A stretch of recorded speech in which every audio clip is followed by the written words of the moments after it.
함께 읽은 마가복음 14장 66절부터 72절 본문을 근거로 새로운 변화의 시작 다섯 번째, 신뢰함이라는 제목으로 잠시 하나님의 말씀을 전하겠습니다. 우리는 지난 한 달 동안 새로운 변화를 위해서 우리가 무엇을 다시 시작해야 하는지에 대해서 살펴봤습니다. 오늘은 신뢰, 믿음에 대해서 말씀을 전하고자 합니다. 우리는 내 자신이 멋져 보일 때가 있습니다. 자랑스러워 보일 때가 있죠. 착한 일을 했다던가 내 스스로 생각할 때 내가 이렇게 착한 사람이었는가 라고 생각할 만큼 좋은 일을 했을 때 내 자신이 자랑스럽기도 하고 그리고 멋있어 보이기도 합니다. 때로는 아침에 거울에 헬스를 하는 그런 청년들은 거울에 딱 비춰서 근육이 울긋불긋하고 배에 복근이 있고 이런 것들을 보면 참 멋있다, 자랑스럽다 이런 생각이 들기도 하고, 또 자매들은 열심히 다이어트를 해가지고 내가 원하는 그런 만큼의 살을 빼고 그런 몸매가 나왔을 때 자기 스스로에게 되게 만족하면서 그리고 자랑스럽게 여기는 경우들이 있습니다. 하지만 어떨 때는 그렇게 멋있고 자랑스럽게 여겨졌던 내 자신이 정말 싫어질 때가 있고 미워질 때가 있죠. 그런 질문들을 한번 조사한 적이 있습니다. 당신 자신이 가장 싫어할 때가 언제입니까? 라고 하는 그런 설문조사를 했을 때 많은 그런 사람들이 비슷한 대답들을 했습니다. 내가 너무나 소심해 보일 때, 그리고 내성적인 그런 성격이 그렇게 드러날 때 내가 참 싫었다. 그리고 내 자신이 솔직하지 못할 때 내가 참 싫었다. 이런 대답도 했고요. 할 일은 너무나 많은데 결심은 매일 하지만 계속 그 결심대로 행하지 못하고 계속 미뤄두는 내 자신을 볼 때 별로 내 자신이 싫어졌다. 이런 대답을 했습니다. 아마 여러분들은 어느 때 여러분들의 자신이 그렇게 싫어지십니까? 아마 저도 비슷한 이런 조사의 내용하고 비슷한 것 같아요. 내가 결심한 대로 잘 진행하지 못하고 약속한 거를 쉽게 잊어버리고 불의한 일을 봤을 때 그냥 지나쳐버리는, 그렇죠. 요즘 중학생 애들이 몰려있으면 괜히 피해가는 나의 모습 이런 모습을 볼 때 좀 부끄럽다 이런 생각이 드는데, 오늘 성경에 보시면 이 마가복음의 저자는 마가입니다.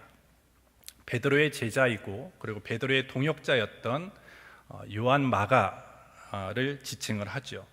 이 마가는 본래 예수님의 제자가 아니었습니다. 그러니까 지금 마가가 예수님을 수행하면서 예수님을 직접적으로 목격했던 사람은 아니었다라는 것입니다. 그래서 오늘 본문에 일어나는 그 모든 사건들은 이 마가가 직접 자기가 경험하고 살로 부대끼면서 경험했던 일이 아니라 누군가로부터 들어서 나중에 후대에 자기가 경험했던, 들었던 이런 이야기들을 모아서 그 믿음의 그런 사람들에게 전해준 그런 내용이 마가복음에 기록되어 있는 것입니다. 오늘 특별히 우리가 함께 읽은 이 베드로가 예수님을 부인하는 이 사건 또한 베드로가 마가에게 다 일러줘서 마가가 알게 되어진 내용이죠. 베드로는 마가를 아들이라고 부를 정도로 사랑하고 그리고 가까웠습니다. 베드로전서 5장 13절에 보시면 함께 택하심을 받은 바벨론에 있는 교회가 너희에게 문안하고 내 아들 마가도 그리 하느니라 이렇게 말합니다. 베드로는 이 마가를 내 아들이라고 지칭할 정도로 대단히 친근하게 그리고 가깝게 그리고 사랑하는 그런 관계였습니다. 오늘 본문 이야기는 베드로가 마가에게 직접 얘기해 주지 않고는 마가가 알 수 있는 방법이 없었습니다. 근데 오늘 베드로는 어떤 그런 상황이었습니까? 오늘 이 마가에게 이 이야기를 들려줄 때 베드로는 이미 초대교회의 핵심적인 그런 지도자였습니다. 어느 정도 위치를 확보하고 있었던 사람이죠. 그렇기 때문에 이런 약점들, 과거에 내가 잘못한 것, 실수했던 것들을 드러내고 얘기한다는 것은 솔직히 그렇게 쉬운 일은 아닙니다. 왜? 자기의 권위에 손상이 있기 때문이에요. 앞으로 그 공동체를 이끌어 나가는 데 있어서 자꾸 자기가 과거에 했던 약점이라든지 실수를 감춰야지만 그 공동체를 잘 이끌어갈 수 있는데, 베드로는 누가 얘기하라고 얘기하지 않았음에도 불구하고 자기 제자인 마가에게 내가 과거에 이런 실수를 저질렀어, 이런 잘못을 저질렀던 적이 있어 라고 하면서 지금 얘기를 해준 것입니다. 왜냐? 자기 어떤 권위에 대해서 손상이 온다는 것을 베드로는 누구보다도 알았지만, 그가 이렇게 마가에게 얘기할 수 있었던 이유는 뭐냐면, 요점은 뭐냐면, 나도 이렇게 잘못을 저질렀던 사람이다. 내가 지금 교회의 지도자로서 권위를 가지고 있는 그런 지도자인 그런 위치에 있지만 나도 과거에 연약했음이 있고 실수를 저질렀던 적이 있었다. 하지만 나 같은 그런 죄인도, 연약함도, 그리고 나의 부족한 그런 모습도 하나님께서 그것을 다시 변화시켜서 하나님의 귀한 일꾼으로 교회를 세워가는 귀한 지도자로 나를 세워주셨다. 너희도 지금 연약한 가운데 있다고 해서 실망하지 말으라는 거예요.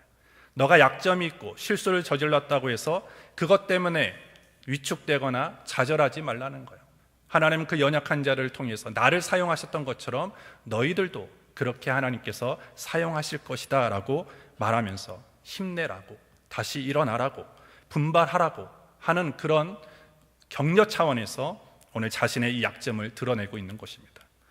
오늘 본문을 통해서 베드로가 오늘 이 시대를 살아가는 우리들에게도 말해주는 것이 있습니다. 그것이 뭐냐면, 첫 번째로 주님은 자신감으로 살아왔던 베드로를 신뢰함으로 살아가는 사람으로 바꾸어 주셨다는 것입니다.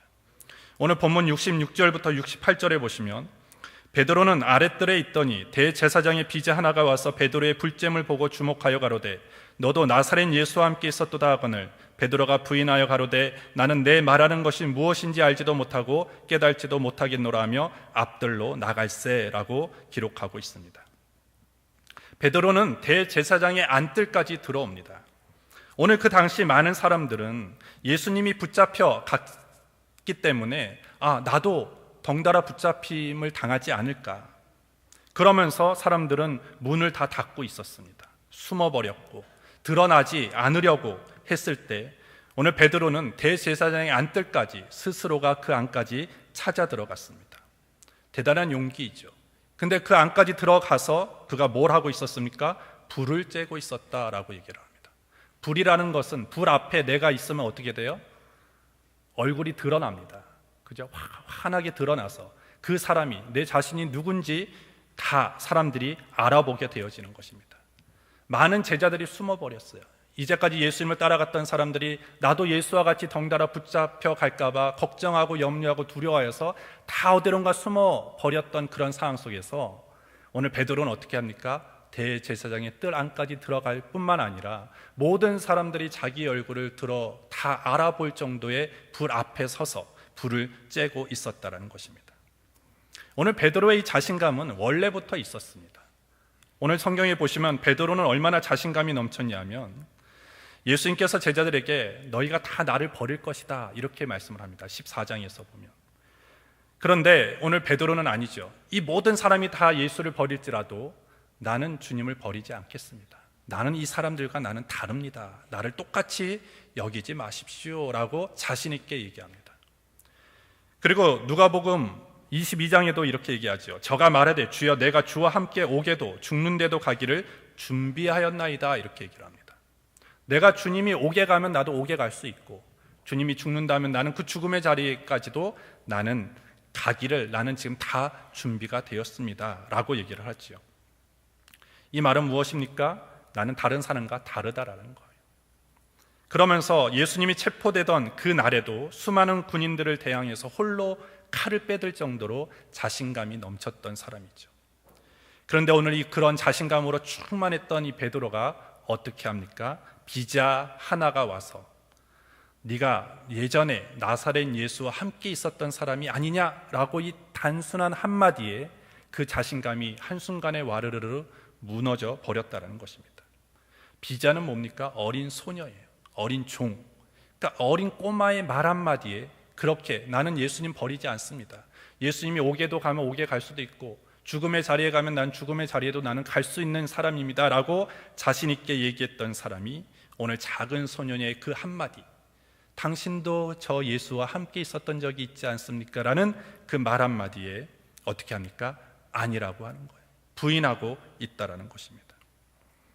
이제까지 나는 다른 사람과 다르다라고 자신 있게 얘기했던 이 베드로가 결국 그 자신감이 온데간데 다 사라져 버렸다는 것입니다.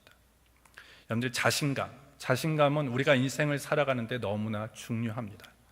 성공한 사람들의 10가지 공통 법칙이라는 책이 있는데, 그 책에 보면 성공한 사람들을 잘 조사해 보니까 성공한 사람들은 10가지의 공통점이 있었대요. 첫 번째는 자신감이 있었고, 두 번째는 목표가 있었고, 세 번째는 믿음이 있었대요. 나는 성공할 수 있다라는 그런 확고한 믿음이 있었고, 네 번째는 에너지를 집중시키는 능력이 있었고, 그 다음에 활력과, 그리고 여섯 번째는 시련을 잘 겪었고, 그 다음에 일곱 번째는 훌륭한 인격이 있었고, 여덟 번째는 사람들을 설득할 수 있는 설득력이 있었고, 아홉 번째는 파트너십, 열 번째는 리더십이 있었다고 얘기합니다. 이 10가지 중에 가장 첫 번째로 나오는 게 뭐냐면 자신감이라는 거예요. 나머지가 9개가 다 나에게 갖추어 있다 할지라도 자신감이 없는 사람은 그 능력을 발휘할 수 없다라는 거예요. 결국 많은 능력과 재능이 있다 할지라도 자신감이 없다면 평범한 삶을 살아갈 수밖에 없다라는 것이죠. 그런데 오늘 우리가 성경에 보시면 자신감만으로는 성공할 수 없다라고 성경은 얘기하는 것입니다. 세상은 자신감이 중요하다고 얘기해요. 하지만 성경은 아니라고 얘기합니다. 자신감만 갖고는 절대 진정한 성공을 이룰 수 없다. 이 자신감 위에 뭐가 더해야지 하느냐? 신뢰함이 있어야 된다는 거예요. 그래서 오늘 우리가 너무나 잘 알고 있는 내게 능력 주시는 자 안에서 내가 모든 것을 할 수 있느니라, 너무나 유명한 성경 구절입니다. 근데 많은 사람들이 많은 시간 속에서 나는 모든 것을 할 수 있어 라고 하면서 자신감을 가지고 살아갑니다. 그러나 그런 자신감만을 위해서 살아가는 자는 꼭 실패를 맛보게 되어지죠. 하지만 우리가 그 안에 더 한 가지를 더해야 되는 게 무엇입니까? 내게 능력 주시는 자 안에서 라는 전제가 있어야 되는 거예요. 나의 자신감, 나의 능력, 나의 어떤 천부적인 재능만으로는 나는 모든 것을 할 수 없는 존재입니다.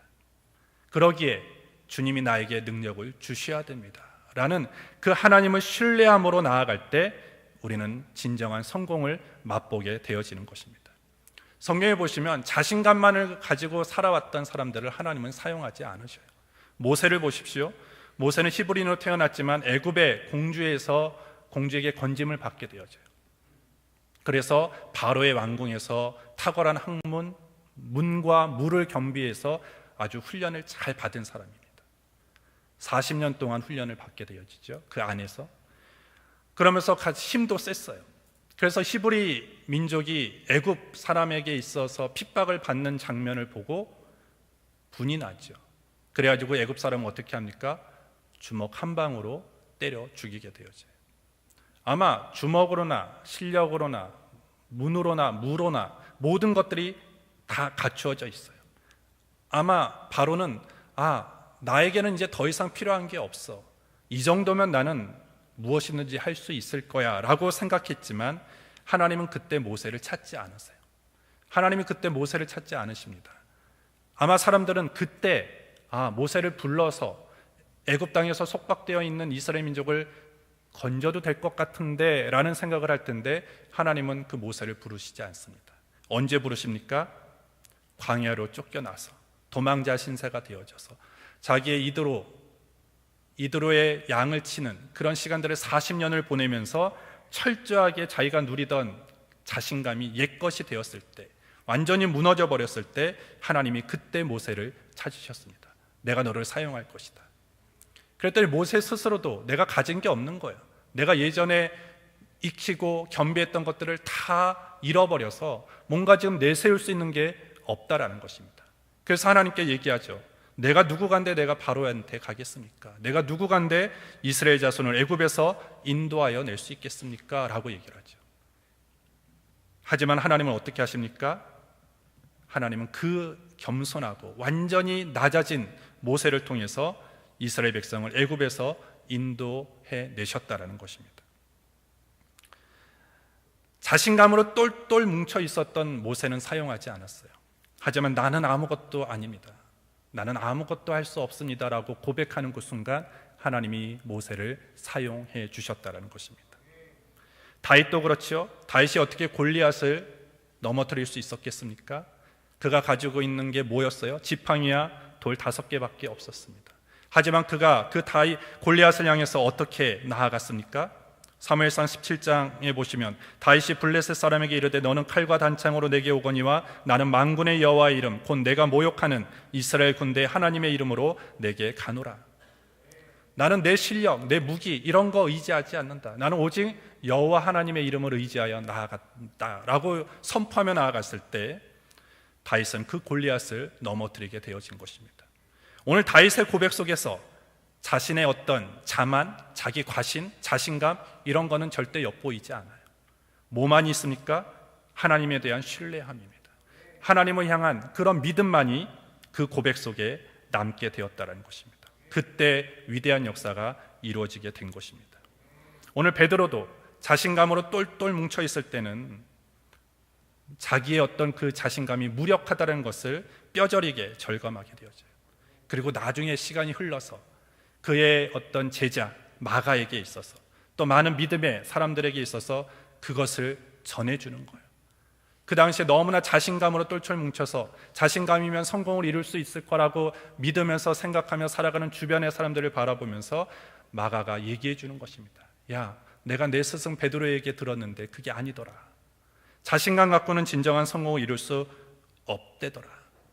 그 자신감 위에 뭐가 필요하느냐? 하나님을 향한 신뢰함이 있어야 된다는 것입니다.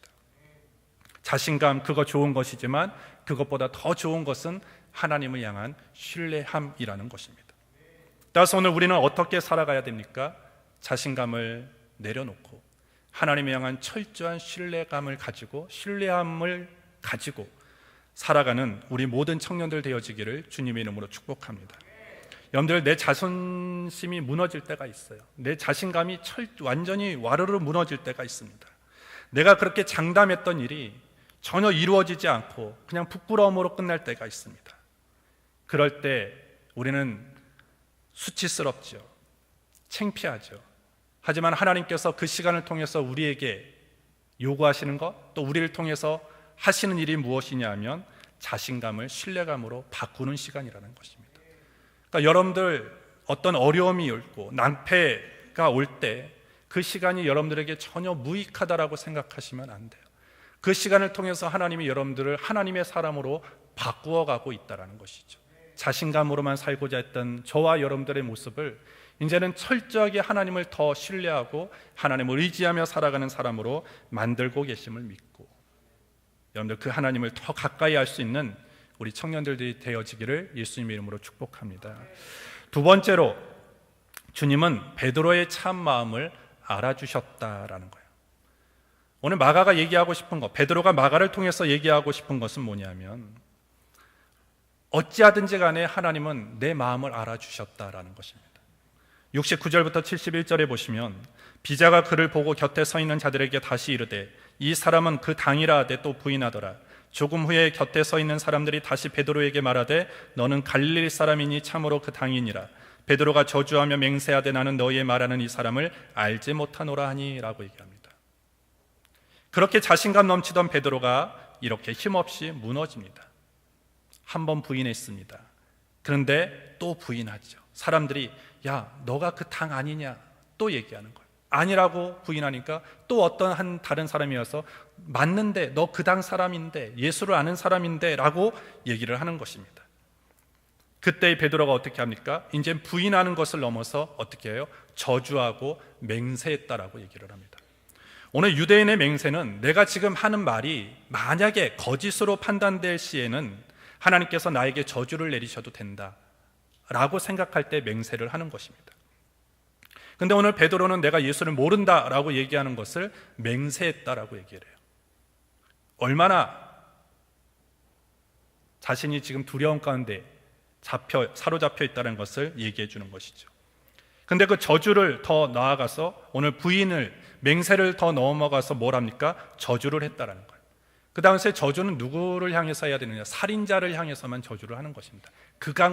무도한 그런 죄를 저지른 사람에게만 사람들이 저주를 퍼붓는데 오늘 베드로가 예수님에 대해서 나는 그 사람을 모른다라고 맹세한 것뿐만 아니라 저주한다는 거예요. 저주는 예수가 살인자라고 얘기하는 것과 같은 거예요. 흉악한 그런 사람이다라고 지금 말하는 것과 같다라는 것입니다.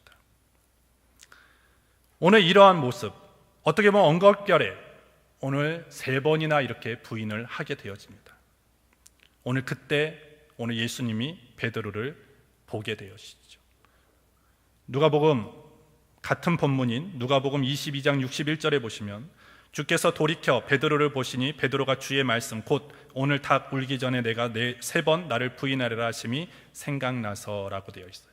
주께서 돌이켜서 베드로를 보셨다라고 얘기해요. 누가복음에는 부인하고 있는 3번이나 부인하는 베드로를 예수님이 돌이켜서 보셨다라는 거예요. 그 예수님과 눈길을 마주친 이 베드로의 심정이 어떠했을 것 같습니까? 아마 눈을 피할 수밖에 없을 거예요. 그렇게 자신만만하게 나는 주님 버리지 않습니다. 나는 주님이 있는 곳이라면 나는 옥이라도 사망의 자리라도 나는 갈 수 있습니다 라고 그렇게 얘기했던 이 베드로. 근데 지금 자기가 정신을 차려보니까 어떻게 된 거야? 이미 3번을 예수님을 부인했다라는 거예요. 그러면서 예수님과 눈을 마주칩니다. 그 예수님을 눈을 마주칠 때 아마 우리가 대화를 하지 않더라도 아마 눈빛만으로도 우리가 저 상대의 마음을 알아차릴 때가 있어요. 아마 그 눈빛 속에서 베드로는 예수님의 마음을 알아차렸을 거예요. 그래, 너 배신자야. 너 내가 그럴 줄 알았어. 너 그렇게 자신 있게 얘기하는 거 내가 너 교만한 줄 알았고 너는 언젠간 나를 부인할 줄 알았어 라고 그렇게 눈빛으로 말씀하신 것이 아니야라는 거예요. 그래, 내가 너를 잘 안다. 다른 사람은 몰라도 나는 너의 참 마음을 알고 있다. 너의 마음은 여전히 나를 부인하지 않는 마음일 거야. 하지만 상황이 그렇기 때문에 어쩔 수 없이 나를 부인했을 것이다 라고 내가 너를 이해한다 라고 지금 베드로의 마음을 아마 이해해 주시는 눈빛으로 베드로를 바라보셨다라는 거예요. 결국 나중에 보니까 그 눈빛을 통해서 베드로는 어떻게 합니까?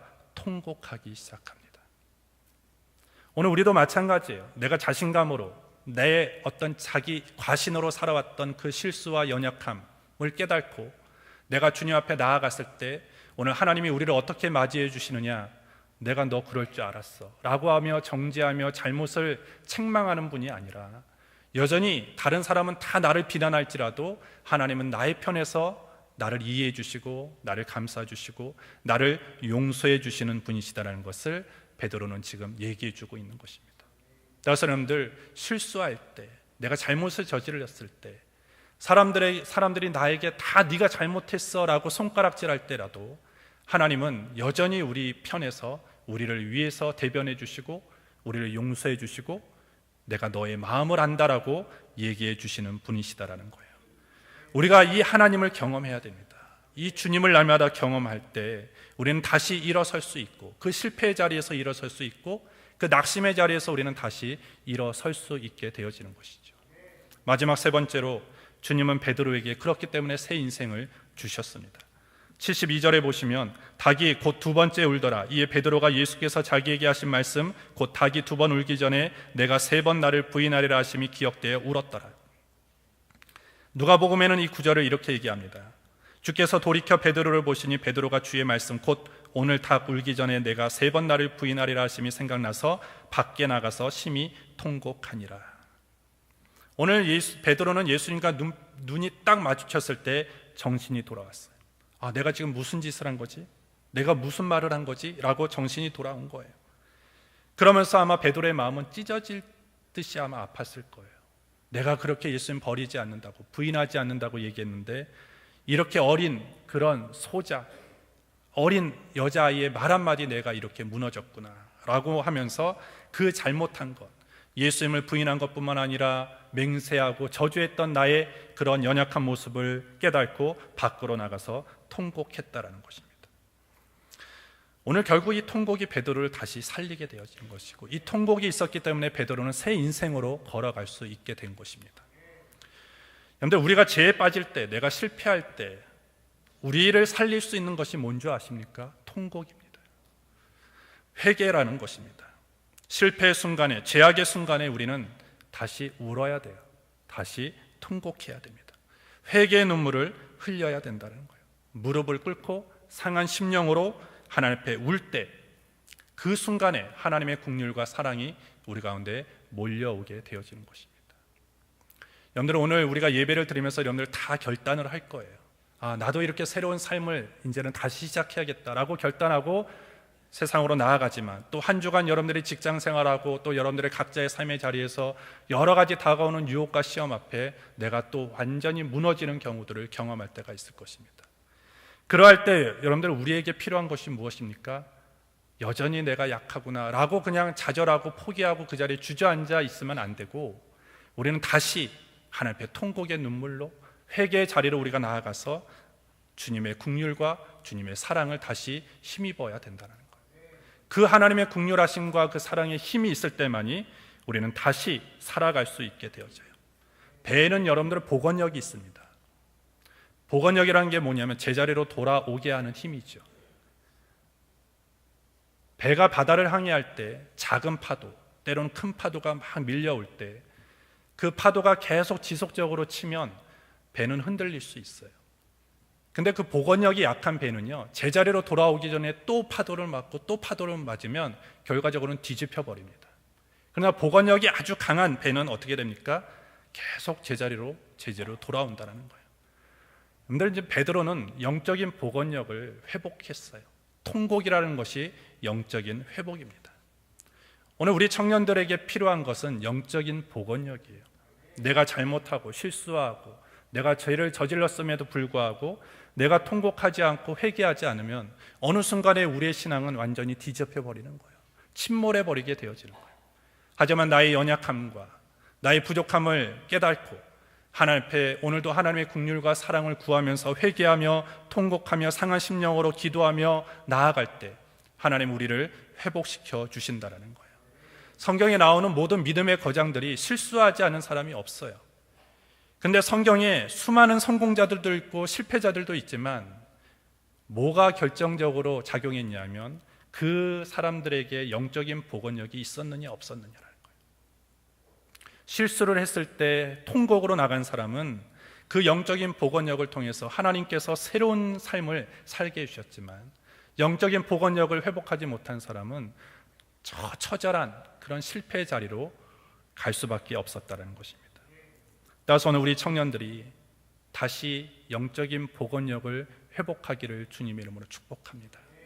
나는 그냥 연약한 사람이야, 나는 원래 그런 사람이야 라고 그냥 여러분들을 그렇게 단정 짓지 마시고, 내가 실수하고 내가 잘못을 저질렀다 할지라도 다시 내가 일어설 수 있는 힘은 주님 앞에 나오는 거예요. 철저하게 나의 잘못을 회개하면서 나아갈 때 하나님이 우리를 다시 용서해 주시고 새 힘을 주시게 될 줄 믿습니다. 가룟 유다와 베드로는 늘 같이 비교 대상이 되어집니다. 그렇죠? 가룟 유다는 예수님을 팔아먹었고 베드로는 예수님을 3번이나 부인했습니다. 근데 어떻게 보면 똑같죠. 근데 결과는 다르죠. 하나님께서는 베드로를 새로운 인생길로 인도하셨지만 가룟 유다는 결국 자살함으로 그의 인생이 맞춰졌습니다. 왜 그랬습니까? 가룟 유다는 자기가 잘못한 건 알았어요. 그래서 자살을 한 거죠. 잘못은 한 걸 알았지만 뭐가 없었던 거예요? 통곡의 눈물이 없었어요. 통곡에 무릎이 꿇어지지 않았기 때문에 결국 거기에서 차이가, 결국 영적인 복원력이 없었기 때문에 결국 그의 인생이 끝이 비참하게 되었다는 것입니다. 여러분들, 어떤 믿음의 강자라도 신앙의 파도는 항상 있어요. 내가 지금 믿음이 강하다, 나는 신앙이 좋다라고 하지만 그 신앙이 여전히 유지되지는 않습니다. 언제는 그 파도가 계속 오면서 내가 흔들릴 때도 있고 내가 침몰 직전으로 갈 때도 있을 것입니다. 하지만 그 가운데서 우리가 절대 놓치지 말아야 될 것은 눈물이에요. 회개예요. 통곡이라는 것입니다. 하나님 앞에 또 무릎을 꿇으면 하나님이 우리를 다시 받아주시고 우리를 새로운 인생길로 이끌어 주시게 될 줄 믿습니다. 오늘 이 자리에 여러분들 자신감으로 살아왔던 청년들이 있습니까? 자신감에 여러분들 뭐가 더해져야 됩니까? 하나님을 향한 신뢰함이 더해져야 됩니다. 여러분들 공부할 때 자신감으로만 하지 마십시오. 하나님을 신뢰함으로 공부하십시오. 여러분들이 일터에 나가서 직장 생활할 때 나는 이러한 스펙이 있어, 나는 이런 경험이 있어 라는 자신감을 가지고만 하지 마십시오. 매일매일 하나님을 신뢰함으로 기도로 하루를 시작하고, 기도로 일을 시작하고, 기도로 일을 진행해 나갈 때 거기에는 하나님의 도우심이 있게 될 줄 믿습니다. 여러분들이 실수했다 할지라도 좌절하지 마시고 하나님 앞에 통곡의 눈물, 회개의 눈물로 나아갈 때 하나님은 여러분들을 용서해 주시고 여러분들의 인생을 새로운 길로 다시 이끌어 주시게 될 줄 믿습니다. 그런 믿음으로 한 주간 승리하는 우리 모든 청년들 되어지기를 예수님의 이름으로 축복합니다. 기도하겠습니다. 하나님 아버지 감사합니다. 지난 한 주간 우리의 모든 삶을 이끌어 주시고 인도해 주셨음을 감사합니다. 오늘 복되고 거룩한 주의 날 하나님의 전으로 우리를 불러주셔서 영과 진리 안에서 예배할 수 있도록 은혜를 베풀어 주심을 감사합니다. 이제까지 자신감으로만 살아왔던 나의 모습을 용서하여 주시고 이제는 주님을 더 신뢰하고 하나님을 더 의지하며 살아갈 수 있는 믿음을 우리에게 허락하여 주시옵소서. 실수하고 잘못을 저질렀을 때 포기하고 좌절하고 낙심하는 자가 되지 않게 하시고 여전히 우리를 용서해 주시는 그 하나님께 통곡의 눈물로 상한 심령으로 기도하며 나아갈 때 우리 안에 하나님이 주시는 새로운 회복과 그런 변화가 다시 한번 일어날 수 있도록 인도하여 주시옵소서. 예수님의 이름으로 기도하옵나이다. 아멘.